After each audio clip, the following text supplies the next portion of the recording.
अस्सलामु अलैकुम वरहमतुल्लाहि वबरकातुहू। यूसुफ साहब है, मोहम्मद यूसुफ साहब हिंदुस्तान से। उनका सवाल है कि अस्सलामु अलैकुम वरहमतुल्लाहि वबरकातुहू। शेख, मेरा सवाल था कि शेख इकबाल सलफ़ी रहमहुल्लाह क्या सहीहुल अक़ीदा अहले हदीस आलिम थे और उनके बताए हुए वज़ाइफ का एहतमाम किया जा सकता है।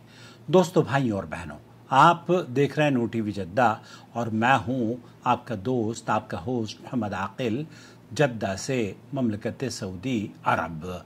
इसमें कोई दो राय नहीं है, शेख इकबाल सलफ़ी रहमतुल्लाह अलैह बर्र सग़ीर के मुमताज़ अहले हदीस उलमा में उनका शुमार हुआ करता था। आज भी अहले हदीस उलमा उनका नाम इज़्ज़त और एहतराम से लेते हैं। वो तौहीद व सुन्नत के दाई, बिदआत और खुराफात के मुनकर और कुरान और हदीस के दलाइल के मुताबिक बात करने वाले जय्यद रासिख आलिम थे। उनकी इल्मी और दावती काविशें इस बात की शाहिद और गवाह हैं कि वो सहीहुल अक़ीदा अहले हदीस आलिम थे। अल्लाह रब्बुल आलमीन उन पर अपनी रहमतों का नुज़ूल फरमाए और उनकी काविशों को जो इस दुनिया में उन्होंने इलाज व मुआलजे की फील्ड में या अक़ीदे की इस्लाह के लिए जद्दोजहद की है, अल्लाह ताला उनके मवाज़ीन हसनात में उन्हें दर्ज फरमाए। बड़े उलमा जो अहले हदीस के बड़े उलमा हैं, मशहूर उलमा, मैंने उनसे शेख इकबाल सलफ़ी के का नाम लेते हुए, बल्कि उनका कभी कभार ऐसा होता कि वो अपने इलाज के लिए अगर किसी से खिदमात हासिल किया करते थे तो वो शेख इकबाल सलफ़ी रहमतुल्लाह अलैह ही थे। यहाँ एक चीज़ मैं आपको और बता दूं कि अहले हदीस और सलफ़ सालिहीन का जो मनहज है वो बहुत वाज़ेह है। अल्लाह के रसूल सल्लल्लाहु अलैहि वसल्लम ने या कुरान करीम ने जो ज़िक्र अज़कार बताए हैं या नबी करीम सल्लल्लाहु अलैहि वसल्लम और सहाबा से जो मनक़ूल ज़िक्र अज़कार हैं उन्हें करना और जो सही सनद से साबित हैं, जैसे कि सुबह शाम के अज़कार हैं, आयतल कुर्सी का पढ़ना है सोने से पहले और खाना खाने से पहले, या इलाज व मुआलजे के लिए भी अल्लाह के रसूल सल्लल्लाहु अलैहि वसल्लम ने रुक़िया का तरीक़ा भी, जैसे सूरह फ़ातिहा से रुक़िया करना और नबी करीम सल्लल्लाहु अलैहि वसल्लम पर फिर उस ख़बर को पेश करना और आप अलैहिस्सलातु वस्सलाम का उसे सराहना और उनको बाकायदा तौर पर इनकरेज करना, ये तमाम चीज़ें सलफ़ सालिहीन का मनहज रही हैं। और हमारे यहाँ भी उलमा, अहले हदीस उलमा भी अल्हम्दुलिल्लाह इन ज़िक्र अज़कार की नशर व इशाअत में कोई भी कमी और कसर बाकी नहीं रखते। उलमा के मुजव्वज़ा जो बाज़ ज़िक्र अज़कार ऐसे होते हैं जो कि उलमा के तजुर्बे के बुनियाद पर वो लोगों से उन्हें शेयर करते हैं। जो तजुर्बे की बुनियाद पर ज़िक्र अज़कार हैं, शेख इब्न बाज़ वग़ैरह, सऊदी अरब के मुफ्ती आज़म और दीगर उलमा, उनका मौक़िफ़ ये है कि ये तजुर्बे की बुनियाद पर ज़िक्र अज़कार वो बताते हैं कि इतना पढ़ने से, इस आयत को पढ़ने से शिफायाबी मिल जाएगी, तो ये उनके तजुर्बात में से है। अगर कुरान करीम की वो आयात आपको तजवीज़ कर रहे हैं और उसका ख़ास कोई तरीक़ा आपको नहीं बता रहे, तब तो उससे फ़ायदा आप हासिल कर सकते हैं। लेकिन बाज़ मरतबा ये होता है कि हमारे सूफ़ी मोहतरम जितने भी हमारे हनफी और मुक़ल्लिद भाई हैं, उनके उलमा तरह तरह के वजीफ़े और अजीब व गरीब तरीक़े से पढ़ने के वज़ाइफ,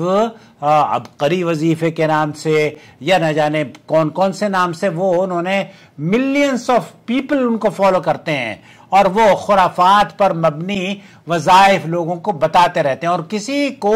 इतनी तौफीक नहीं होती कि उनसे ये सवाल कर बैठे कि भाई ये कुरान और हदीस से साबित है या नहीं। तो शेख इब्न बाज़ ये फरमाते हैं, शेख और सलफ़ी उलमा, कि अगर कुरान और हदीस से कोई ज़िक्र अज़कार बता रहा है तो कुरान और हदीस में तो शिफा है, लेकिन आप अगर इनसे हटकर कोई तरीक़ा बताता है तो उसको हम इख्तियार नहीं करेंगे, उससे हमें बचना चाहिए। किसी भी आलिम दीन ने अगर उमूमी नुसूस की बुनियाद पर कोई दुआ या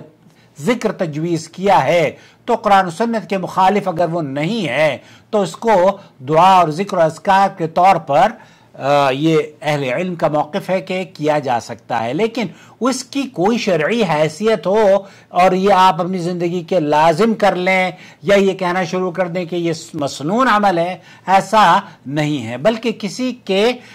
تجربے پر مبنی اگر کوئی بات ہے تو اس سے آپ فائدہ حاصل کر سکتے ہیں، لیکن اس میں بھی اگر شرک و بدعات اور خرافات ہوں جیسے کہ صوفیوں کے ذکر و اذکار ہیں تو اس سے اہل علم کا موقف یہ ہے کہ بچنا چاہیے۔ البتہ ایک اور بات، امام مالک رحمۃ اللہ علیہ ہمیشہ یہ کہا کرتے تھے کہ ہر شخص کی بات لی بھی جا سکتی ہے، چھوڑی بھی جا سکتی ہے، سوائے قبر نبی کریم صلی اللہ علیہ وسلم کی قبر مبارک کی طرف اشارہ کر کے کہ سوائے اس قبر والے کے۔ تو یہ اہل حدیث کا منہج اور موقف ہے کہ سب کی بات اگر وہ دلیل قرآن و حدیث سے ثابت ہے تو اس کو لی جائے گی، کوئی بات قرآن و حدیث کی نہیں چھوڑی جائے گی، اور اگر قرآن و حدیث سے وہ معیار پورا نہیں اترتا ہے تو مہمکان کہنے والا کوئی بھی ہو اس کو آپ چھوڑ سکتے ہیں۔ کیوں؟ کیونکہ وہ قرآن اور حدیث سے اس کی دلیل نہیں ہے۔ تو اہل حدیث کا عقیدہ، ہمارا دین قرآن و سنت کی اتباع پر قائم ہے۔ ہم کسی بھی انسان کو معصوم عن الخطا نہیں سمجھتے، اور جب یہ پتہ چل جاتا ہے کہ فلاں شخص سے اس موقف میں کچھ غلطی ہوئی ہے تو ہم اس انسان کے اس عمل سے برات کا اظہار کرتے ہیں۔ یہ سلف کا طریقہ ہے۔ ہر عالم سے غلطی ہو سکتی ہے، لیکن جب حق واضح ہو جائے تو ہم اس غلطی کو چھوڑ کر حق کی طرف رجوع کرتے ہیں۔ یہی ہمارا موقف ہے۔ خلاصہ کلام یہ ہوا کہ شیخ اقبال سلفی رحمۃ اللہ علیہ ایک صحیح العقیدہ اہل حدیث جید عالم تھے۔ ان کے وظائف اگر قرآن و سنت سے ماخوذ ہیں تو ان کا اہتمام کیا جانا چاہیے، اور یقیناً انہوں نے جو ویڈیوز اور اپنے تجربات پر مبنی باتیں شیئر کی ہیں اس میں امت مسلمہ کے لیے فائدے ہیں۔ اللہ سے دعا ہے کہ اللہ رب العالمین ہر اس شخص کو جو جادو اور اثرات سے بیماری میں مبتلا ہے، اللہ رب العالمین اس کو شفا یابی عطا فرمائے، اور جو علماء اور خاص طور پر اہل حدیث علماء قرآن و سنت سے جو اس امت مسلمہ کا یا انسانیت کا علاج کر رہے ہیں، اللہ تعالیٰ ان دین کے پہرے داروں کو، دین کے سپاہیوں کو حفظ و امان عطا فرمائے، ہمارے علماء کو جو اس بیماری میں ملوث ہیں اللہ تعالیٰ ان کو شیطان سے محفوظ فرما لے اور انہیں بیماریوں سے شفا یابی